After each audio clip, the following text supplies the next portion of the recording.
காந்தாரா படம் வந்த சமயத்துலேருந்தே அந்த மாதிரி ஒரு தமிழ் படம் வராதா அப்படிங்கிற ஒரு எதிர்பார்ப்பு எல்லாருக்குமே இருந்துகிட்டு இருந்துச்சு. ஏன்னா ஒரு குலதெய்வத்தை அடிப்படையாக வச்சு சாமி படங்கள்ங்கிறது வந்து ரொம்ப பெருசாக இந்திய அளவுலேயே வரல. அதை கன்னடத்தில் காந்தாரா ஒரு பெரிய சக்ஸஸை கொடுத்ததுக்கப்புறம் குலசாமியை வச்சு படம் எடுக்கணுங்கிற ஒரு கண்டென்ட் மேலே நிறைய பேர் திரும்ப ஆரம்பித்தாங்க. இந்த மாதிரி விடாது கருப்புன்னு சொல்லி ஒரு சன் டிவி சீரியல் இருக்குது. அதுலேயுமே இந்த மாதிரி கருப்புங்கிற அந்த குலசாமியை வச்சு தான் கதை போகும். அது சூப்பராகவே போகக்கூடிய ஒரு சீரியல். வாய்ப்பு இருந்தால் பாருங்கள், யூடியூப்பில் இருந்துச்சு, இப்போ இருக்கான்னு எனக்கு தெரில. ஸோ அப்படியான ஒரு கான்செப்ட்லாம் பேஸ் பண்ணி வந்த ஒரு படம் தான் கருப்பு.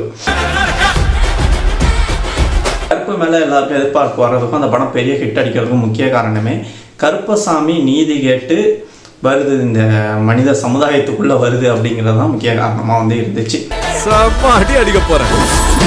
ஸோ ஆர்ஜே பாலாஜியோடைய சாமி பட ஸ்டோரினாலே அதுக்கு ஒரு எதிர்பார்ப்பு உண்டு.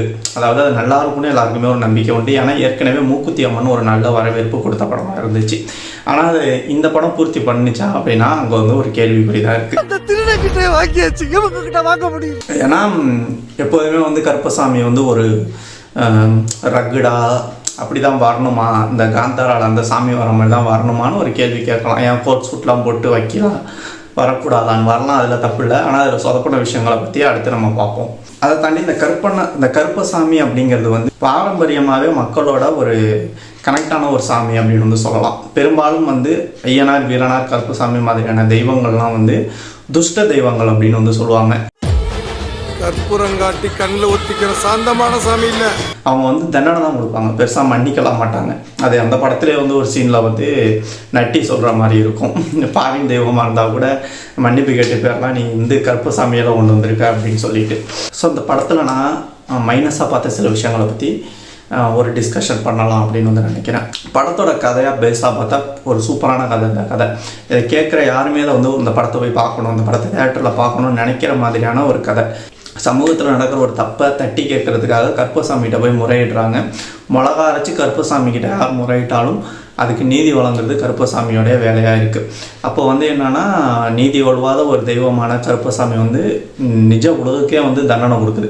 அப்படி இருக்கிறப்ப ஆர்ஜே பாலாஜியால் பாதிக்கப்பட்ட ஒருத்தர் இதே மாதிரி கருப்பசாமி கிட்ட போய் கேட்கும் பொழுது கருப்பசாமி இதுக்காக ஆர்ஜே பாலாஜியை பழி தீர்க்கிறதுக்காகவும் நீதியை நிலைநாட்டுறதுக்காகவும் வராங்க. அப்படி வர்றப்போ என்னுடைய தப்பை நான் சரி பண்ணிக்கிறேன், அதுக்கு எங்கெல்லாம் லஞ்சம் கொடுத்து சரி பண்ண முடியுமோ அதை நான் பண்ணுறேன் அப்படின்னு ஆர்ஜே பாலாஜி சொல்கிறாரு. அப்போ காசு கொடுத்து சரி பண்ணுவேன்னு ஒரு நீதி வழங்குற சாமி என்கிட்டே சொல்லியான்னு சொல்லி கருப்பசாமி கோபம் அடைகிறார். அதாவது சூர்யா கோபம் அடைகிறார்.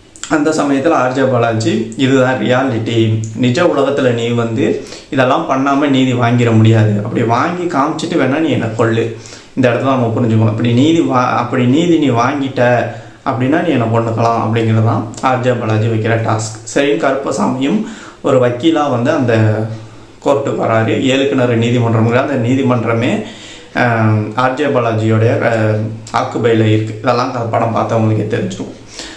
இப்போ கதையில் இதில் இருக்கிற ஒரு மிஸ்டேக்கு நான் பார்த்தது என்ன அப்படின்னா, நீதியை நிலைநாட்டிட்டாலே போதும். அதாவது காசு எதுவுமே செலவு பண்ணாமல் நீதியை நிலைநாட்டிட்டாலே கருப்பசாமி பழி வாங்கிக்க முடியும். இதுதான் போட்ட டீல். இதில் சக்தியை யூஸ் பண்ணக்கூடாது, ஒரு நார்மல் ஹியூமன் மாதிரி தான் நீங்கள் நீதியை நிலைநாட்டணுங்கிறது ஒரு ரூலை ஆர்ஜே பாலாஜி வச்சுருவார்.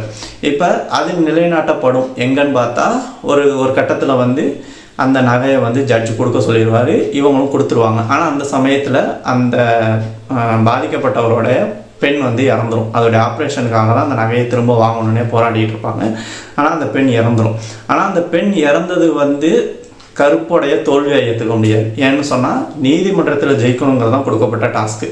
அதை கருப்பு சரியாக செஞ்சுருவார். அவர் எந்த ஒரு காசுமே செலவு பண்ணாமல் அந்த நகையை வாங்கி அதை உரியவர்கிட்ட கொடுத்துருவார்.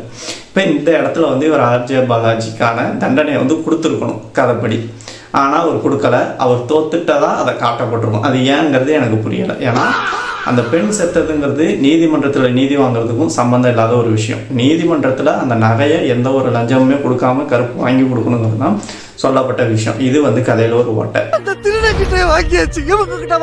இன்னொன்று ஒன்று அப்படின்னு பார்த்தா, கருப்புக்காக சூர்யா நடிக்கிறாரு அப்படிங்கிற மாதிரி இந்த படம் இல்லை. சூர்யாவுக்காக தான் கருப்பு நடிக்குது அப்படிங்கிற மாதிரி இருக்குது. ஸோ கருப்பசாமிக்காக ஒரு கதையை பில்ட் பண்ணுறீங்க, அதில் எந்த ஹீரோ வேணாலும் வந்து நடித்தாலும் ஓகேவா இருக்கும் அப்படின்னு தான் அந்த கதை இருந்திருக்கணும். உதாரணத்துக்கு காந்தாராவை எடுத்துக்கிட்டால் அதில் ரிஷப் ஷெட்டிக்கும் பதிலாக யார் நடித்தாலும் அதே தெய்வம் தான், அதே காந்தாரா தான். ஸோ இப்படி தான் இருந்திருக்கும். ஆனால் ஆர்ஜே பாலாஜி சூர்யாவுக்காக கதை எழுதும்பொழுது அது ஒரு ஃபேன் பாய் மூமெண்ட் எழுதிட்டார். சிங்கம் கெட்டப்பில் வந்து சூர்யா வர்றது, அப்புறமேல வந்து இந்த ஜெய் பீம் பாட்டை எடுத்து சூர்யாவுக்கு போடுறது, டயலாக் வந்து ஆயுத எழுத்து படத்தில் இருக்கிற டயலாக் தூக்கி சூர்யாவுக்கு வைக்கிறது, இப்படி வந்து கருப்புக்காக அந்த கதை எழுதாமல் சூர்யாவுக்காக அந்த கதையை எழுதிட்டு கருப்புங்கிற கேரக்டரை ஓரமாக வச்சுட்டாரு. ஸோ முழுக்க படத்தில் சூப்பர் நேச்சுரல் பவர் கொண்ட ஒரு சூர்யா தான் இருக்காரே தவிர சூப்பர் நேச்சுரல் பவர் கொண்ட கருப்பு அங்கே இல்லை.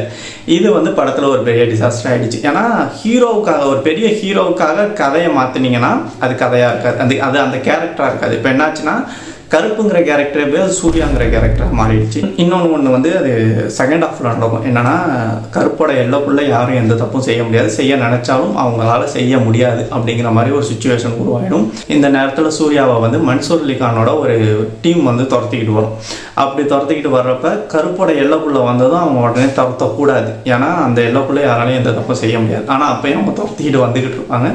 உடனே அங்கே ஒரு மாஸ் வேலையை வந்து கருப்பு பார்ப்பேன். ஸோ இந்த மாதிரி வந்து சின்ன எரர் தான். சின்ன எரர் வந்து ஒர்க் அவுட் ஆகிட்டா பிரச்சனை இல்லை. ஏன்னா ஒரு படத்தில் எரர் இருக்கக்கூடாது, லாஜிக் மிஸ்டேக் இருக்கக்கூடாதுன்னு சொல்ல முடியாது. படங்களில் நிறைய லாஜிக் மிஸ்டேக் இருக்கும், ஆனால் அது அக்செப்டபுளாக இருந்துட்டால் பிரச்சனை இல்லை, தனியாக தெரிஞ்சிடக்கூடாது. ஆனால் இந்த படத்தில் நிறையா தனியாக தான் தெரிஞ்சிச்சு. இது இல்லாமல் படத்தில் எனக்கு இருந்த ரொம்ப பெரிய கேள்வி ஒன்று என்னென்னா, படத்தில் நட்டியே வந்து அவர் தான் ஜட்ஜு. ஆக்சுவலாக அவரே ஒரு லஞ்சம் வாங்குகிற ஜட்ஜு, ஓகேவா? ஒரு லஞ்சம் வாங்குகிற ஜட்ஜிட்ட கருப்பே வந்தால் கூட லஞ்சம் வாங்காமல் எப்படி நீதி வாங்க முடியும் அப்படிங்கிறது ஒரு கேள்வி. அப்போ வர்ற கருப்பு ஃபஸ்ட்டு அந்த நீதிபதியை தான் மாற்றிருக்கணும், மாற்றிட்டு தான் இந்த விஷயங்கள் மேலேலாம் அவர் கையை வச்சிருக்கணும் அப்படிங்கிறது இருக்குது. ஸோ ஒரு லஞ்சம் வாங்குகிற நீதிபதிக்கிட்ட எப்படி நீங்கள் நீதியை நிலைநாட்டுவீங்க லஞ்சமே கொடுக்காம? அப்படிங்கிறதே ஒரு பெரிய டாஸ்க். ஆனால் படம் மேக்கிங் வைஸ் பார்த்தா இந்த மாதிரி எரர்களை தாண்டி, அதாவது இந்த படம் ஒரு வேளை சூர்யா படமாக இல்லாமல் கருப்பு படமாகவே இருந்து சூர்யா கருப்பாகவே நடிச்சிருந்தாரு, சூர்யாவாக நடிக்காமல் சிங்கம் 3 சூர்யாவாகவோ ஆயுத எழுத்து சூர்யாவாகவோ இல்லாமல் கருப்பாகவே நடிச்சிருந்தாருன்னா இந்த படம் சூப்பராக இருந்திருக்கும். ஏன்னா படத்தோட மேக்கிங்கில் நிறைய விஷயங்கள் சூப்பராக இருந்துச்சு. முக்கியமாக அந்த கிளைமேக்ஸ் போர்ஷன் நல்லாவே இருந்துச்சு, அது பயங்கரமாக நிறைய பேர்கிட்ட ஒர்க் அவுட் ஆகிருந்துச்சு. சாங்குமே சூப்பராக இருந்துச்சு கிளைமேக்ஸில். அந்த மாதிரி கருப்புக்குன்னு காட்டப்படுற அந்த ஒரு வேர்ல்டு இருக்கும், அந்த வேர்ல்டுமே சூப்பராக இருந்துச்சு. அதெல்லாம் ஓகே. இந்த எப்படி சொல்கிறது, இதில் சில படங்களை காப்பி அடிச்சிருந்தாங்க, அந்த வேலையெல்லாம் பார்க்காம இருந்திருக்கலாம். இந்த கோஸ்ட் ரைடரு, அப்புறமேல் வந்து ஸ்ட்ரேஞ்சர் திங்ஸ், இந்த மாதிரி ஹாலிவுட்டில் இருந்த நிறையா தூக்கிட்டு வந்து இந்த படத்தில் வந்து சேர்த்துருந்தாங்க, அந்த வேலைகளை பார்க்காம இருந்திருக்கலாம். மியூசிக்கை பொறுத்த வரைக்கும் என்னென்னா படத்தில் சாங்ஸ் சூப்பராக இருந்துச்சு, ஆனால் பிஜிஎம் எனக்கு தெரிஞ்ச வரைக்கும் ஒர்க் அவுட் ஆகலை. ஒரு டிவைன் மூடுக்கு வந்து அந்த பாட்டு வந்து கொண்டு போகலை அப்படிங்கிற மாதிரி எனக்கு இருந்துச்சு. ஒரு சாமி படம்னா அதில் வந்து இருக்கிற மியூசிக்ஸ் எப்படி இருக்கணும் அப்படிங்கிறது இருக்குது. இது வந்து ரொம்ப மாடர்னாகவே மியூசிக்ஸ் இருந்துக்கிட்டு இருந்துச்சு. ஆனாலும் பாட்டில் சில பாட்டு டிவைன் மூடில் இருந்துச்சு, 2-3 பாட்டு. ஆனால் பிஜிஎம்மை பொறுத்த வரைக்கும் பெருசாக ஒர்க் அவுட்டே ஆகலை படம் முழுக்க. அதனால் வந்து என்னன்னா கருப்பு வந்து ஒரு சுமாரான படம், மொக்க படம் அப்படின்லாம் வந்து நான் சொல்ல வரல. ஒன் டைம் பார்க்கக்கூடிய ஒரு படம் தான். கதை வயசு சில பிரச்சனைகள் இருக்குது, அதை தாண்டி ஒரு டைம் பார்க்கலாம். ஆனால் இதை இன்னும் நல்லாவே பண்ணியிருக்கக்கூடிய ஒரு படம் தான் அப்படின்னு எனக்கு தோணுச்சு. ஒருவேளை வந்து குலசாமி பற்றி பெருசாக ஆர்ஜே பாலாஜி ரெஃபர் பண்ணலையோ அப்படிங்கிற மாதிரி இருந்துச்சு. இல்லை ஊர் சைடில் வளராத ஒரு ஆள் ஆர்ஜே பாலாஜியை பொறுத்த வரைக்கும் அவர் சென்னையிலே வளர்ந்த ஒருத்தருங்கிறதுனால இந்த மாதிரி விஷயங்கள் பற்றி குலசாமி வணங்கும் முறை ப்ளஸ் சாமி வந்தால் ஒருத்தவங்களோட ஆக்டிவிட்டி எப்படி இருக்கும், இந்த மாதிரி விஷயங்கள்லாம் பெருசாக தெரியாமல் இருந்துட்டாரோ அப்படிங்கிற மாதிரி இருந்துச்சு. ஸோ இதான் அந்த படம் பற்றி சொல்ல வந்த விஷயம். இன்னொரு வீடியோவில் பார்ப்போம். தேங்க்யூ.